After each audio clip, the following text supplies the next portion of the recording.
Então, pessoal, nós vamos observar hoje o terceiro caso, que se refere à equação característica quando ela admite raízes múltiplas. Ou seja, nós estamos observando o caso das equações lineares de ordem n de coeficientes constantes, que vai aí ter o terceiro caso destacado para que nós possamos observar esse processo no qual nós podemos escrever uma forma característica dessa equação.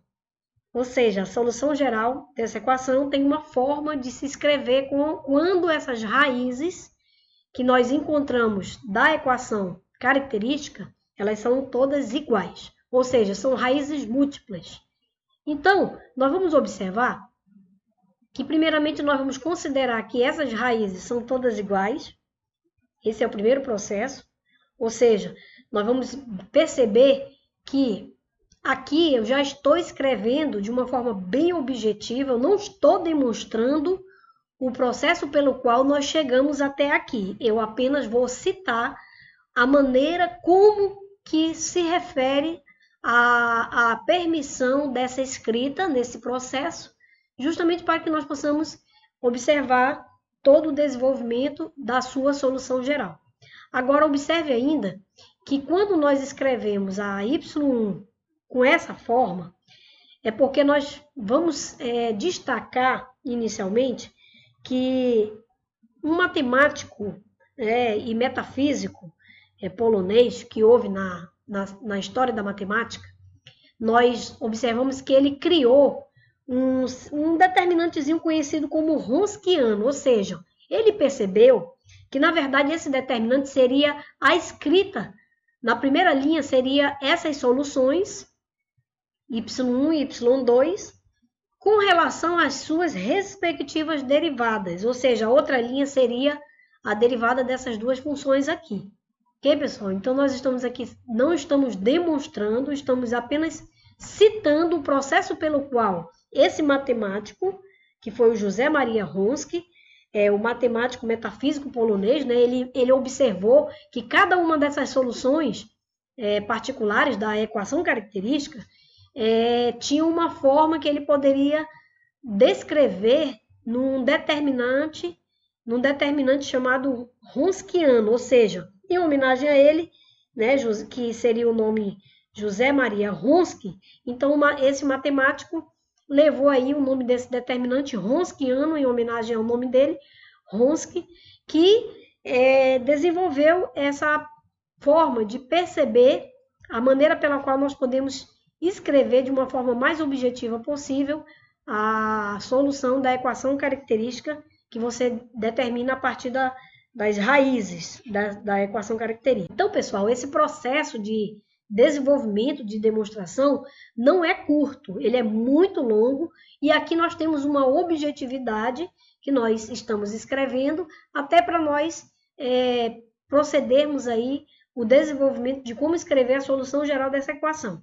Então, aqui é apenas uma forma de citar a maneira pela qual ele percebeu esse processo, e aqui nós podemos observar que essa solução particular, ela tem sempre uma constante arbitrária associada a ela, mas perceba que aqui tem um x elevado a zero, ou seja, quando aqui o índice dessa raiz é 1, aqui é zero. Então, se aqui é um determinado n, aqui é n menos 1, ok? Então, pessoal, a primeira coisa que nós temos que observar é que a solução particular, como também em relação aos outros casos que aqui nós já observamos, né, da equação característica, que cada uma dessas soluções tem uma constante particular associada a ela. Então, no caso, como aqui é y1, eu vou ter uma C1 associada a essa raiz R1.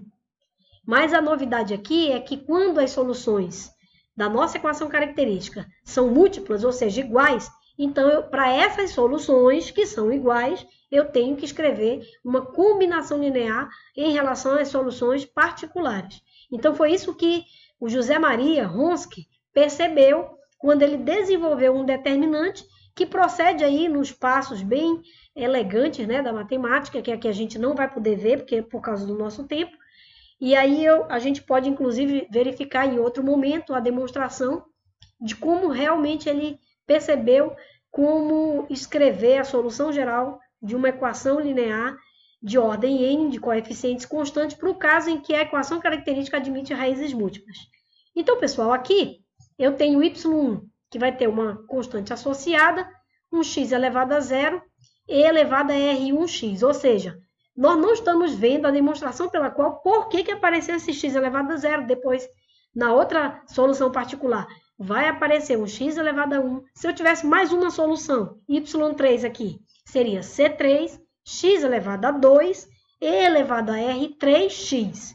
Então, perceba que nessa generalização, para uma certa solução particular da enésima ordem, eu vou ter aí um yn dado por uma Cn associada a essa solução, vezes x elevado a n menos 1, e elevado a Rnx, ou seja, o índice dessa raiz. Quando aqui é 5, este expoente para a nossa variável x é 4. Então, é apenas para nós observarmos aí por que nós temos essa generalização. Então, o que nós observamos? Quando nós temos as soluções particulares, tantas quanto forem existentes, eu tenho que somá-las. Então, eu somo y1 mais y2 mais y3, e assim quantas houver, eu vou somando até chegar na yn, ok?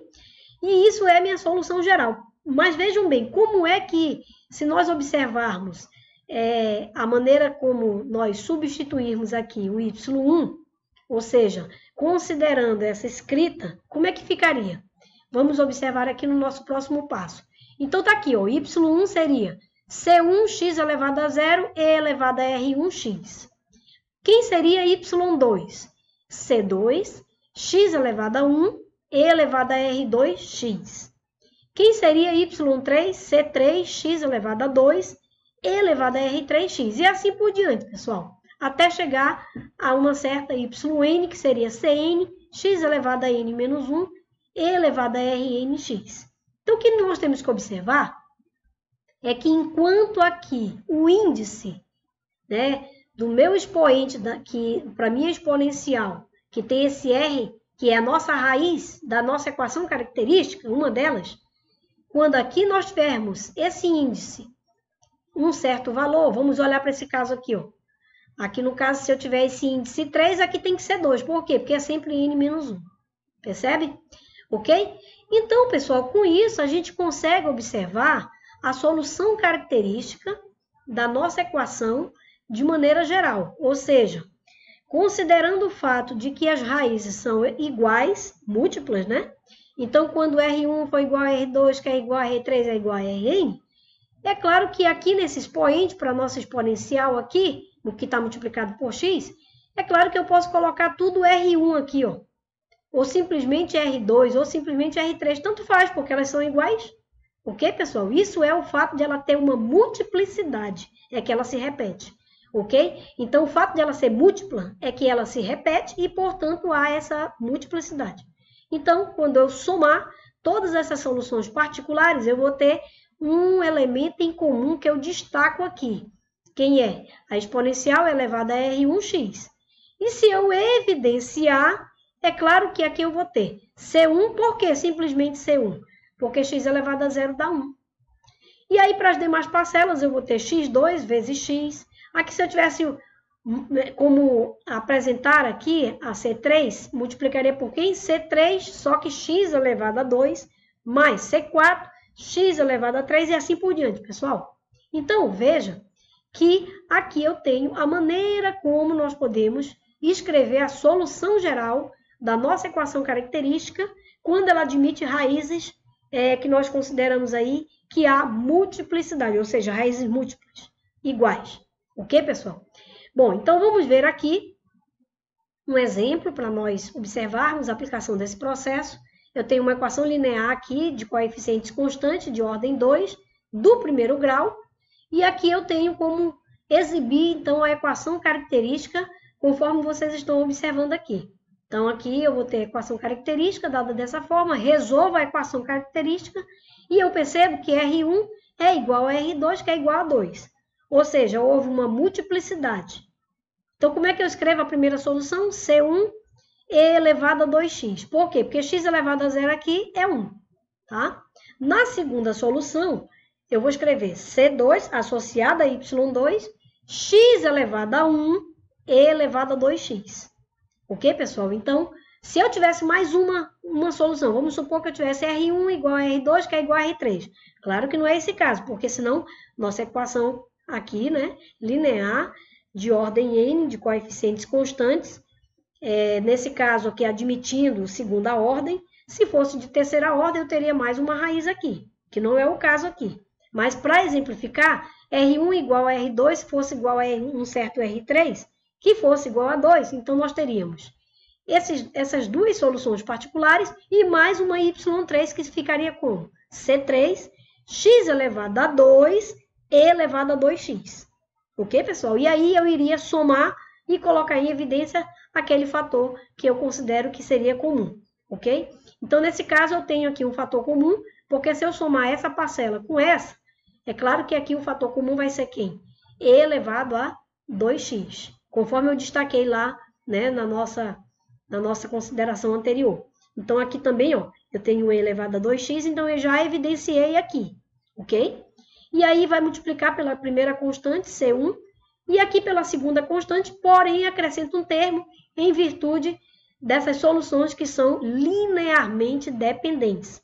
Ou seja, elas estão interligadas por uma constante arbitrária, tal que elas são dependentes uma da outra com relação a essa exponencial aqui que se repete, tanto aqui quanto aqui, ok? Mas é claro que a gente não apresentou aí, na sua essência, a demonstração desse fato, nós só apenas utilizamos e descrevemos de uma forma objetiva e bem sucinta o que nós falamos aqui na nossa descrição geral. Ok, pessoal? Nós não demonstramos, tá? Vale ressaltar isso. Quem sabe em outro momento oportuno faremos isso. Bom, mas agora vamos ver um novo exemplo, pessoal. Considere agora uma equação linear de ordem 3 de coeficientes constante homogênea, né, pessoal? Então, aqui eu vou ter o quê? R3 menos 2R ao quadrado igual a zero. É claro que se nós formos resolver essa equação de terceiro grau, eu vou ter 3 raízes, ok? Que poderiam ser de qualquer tipo. Nesse caso, eu tenho duas iguais, R1 igual a R2, que deu 0, e a R3, que deu 2. Então, cuidado, hein? Aqui eu tenho tanto o terceiro caso, que nós estamos aqui nesta aula abordando, quanto aqui o nosso primeiro caso, porque isso é uma raiz real diferente, né? Ou seja, nós temos aqui que considerar agora dois casos simultaneamente. Então, vamos ver como eu escrevo a solução geral. Então, considere aqui para R1, que é igual a R2, né? Eu vou ter aquela condição linearmente dependente, está aqui, y1 associada a c1. Aqui eu tenho x elevado a 0, que eu não coloquei, mas x elevado a 0 dá 1. E elevado a 0x, porque a nossa raiz é 0. E aqui já deu para ver que vai sobrar só c1. Bom, quem seria y2? Associado a y2 eu tenho uma constante c2, só que x elevado a 1 elevado à segunda raiz aqui, ó, que é igual e elevado a 0x. Já deu para perceber que vai sobrar só c2x aqui. Tá bom, pessoal? Agora, no y3, como é uma solução que não se repetiu em relação a essas duas aqui, real distinta, então eu vou escrever aqui uma constante arbitrária associada a ela com e elevado a essa raiz, que é R3x. Quando eu somar tudo, aí eu tenho, então, a soma de tantos casos quanto houver no mesmo exercício, pode haver os 3 casos. No caso aqui nós estamos vendo 2. Então, o que eu faço? Basta somar, pessoal. Para cada caso, você respeita a maneira pela qual se escreve a solução, como eu fiz aqui, para esse caso e para esse caso, e aqui também correspondendo aí ao nosso primeiro caso. Ok, pessoal? Vocês podem estar olhando aí, né? Nosso primeiro caso, que é uma aula que a gente gravou, e vocês poderão estar observando aí a introdução das equações lineares de ordem n de coeficientes constantes, que seria homogênea. Ok, pessoal? Então, aqui, quando eu somar, perceba aí que tem elementos comuns, né? Aqui, elevado a 0 é 1, mas não precisa evidenciar, porque já vai dar 1. Então, aqui vai ficar C1, sobra C1 dessa primeira aqui, né? Que seria a nossa Y1. Y2, nós temos aqui elevado a 0, que eu não coloquei 1 aqui, mas para vocês perceberem. e aí vai ficar só C2x, por isso que aqui nós temos então essa solução, e portanto C3 elevado a 2x. Ok, pessoal? Então, com isso, nós garantimos aí uma forma de escrever a nossa solução geral para uma equação linear de ordem 3, de coeficientes constantes homogênea. E que possam ter agora uma maneira bem simplificada, rápida e objetiva para recapitular, fazendo um breve resumo da seguinte maneira. Primeiro caso, nós vimos lá a equação característica que admite raízes reais distintas. Então, pode acontecer. No segundo caso, a equação característica admite o quê? Raízes complexas distintas. E o último, que agora nós estamos vendo, que a equação característica admite raízes múltiplas. Então, pessoal, isso aí vai fechar aqui um ciclo das nossas equações lineares de ordem n de coeficientes constantes homogênea, que agora nós temos aí os 3 casos já vistos. Então, agora nós podemos então partir para os 3 outros casos, que nós vamos utilizar um método bem importante, que seria o método dos coeficientes a determinar, que é conhecido como método Descartes, e aí depois nós vamos ver também o método da variação dos parâmetros. Então, muito importante para que nós possamos ver o caso agora, quando a equação característica, apesar de ser linear homogênea, de coeficientes constantes, mas não é mais homogênea, pessoal. Então, vai ser uma equação linear de ordem n, de coeficientes constantes, mas não será mais homogênea, ok? Então, quando ela é homogênea, eu tenho esses 3 casos aqui. Ok, pessoal? Então, era isso. Muito obrigada. Um abraço para vocês e até a nossa próxima videoaula.